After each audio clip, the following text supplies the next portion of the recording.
ارحب بيكم في حفل تكريمنا احنا بقبول استاذنا الخال عبد الرحمن الشافعي ان يكرم عبر قطاع الانتاج. نحن نكرم بوجوده ونحن نكرم بانه قبل هذا التكريم من خلالنا، لان هو قامه اكبر بكثير من كل هذه المؤسسات.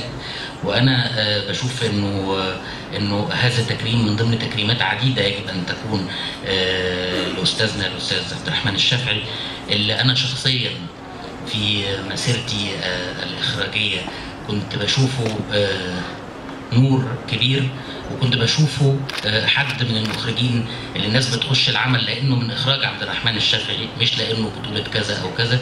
فانا وضعته مثل اعلى ليا، وتمنيت في يوم من الايام ان يدخل المتفرجين الى المسرح اللي بقوم بالاخراج فيه علشان المخرج اسمه كذا مش لانه بطوله كذا.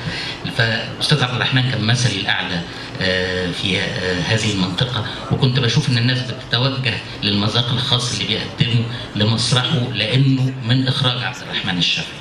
انا بشكر حضرتك انك قبلت هذا التكريم، وبعتبر هذا التكريم لينا وشرف لينا ان احنا بنكرمك، واتمنى انه يكون يعني هذا التكريم هو خطوه من تكريمات كثيره. بره الحلو ما بيجيبش الا الحلو.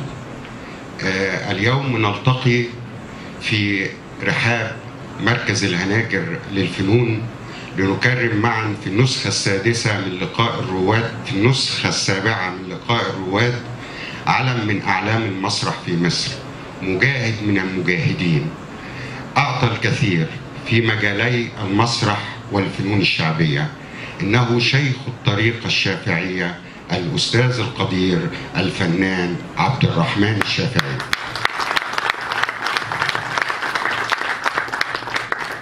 الحقيقه ان الكلام كثير والمنجز كبير، وقد كرم من جهات عديده، ولكن لم يفت المركز القومي للمسرح والموسيقى والفنون الشعبية أن يكون الأستاذ عبد الرحمن الشافعي نجم لقاء الرواد في شهر رمضان المبارك. فهو صاحب أول شكل للخيم الثقافية في رمضان، وله منجز كبير في هذا الإطار. وأيضا سنلتقي بعد التكريم إن شاء الله مع أحد منجزاته، وهي فرقة النيل للآلات الشعبية. لا أنسى أبدا إخراجه لرائعة كاتبنا الكبير يسري الجندي.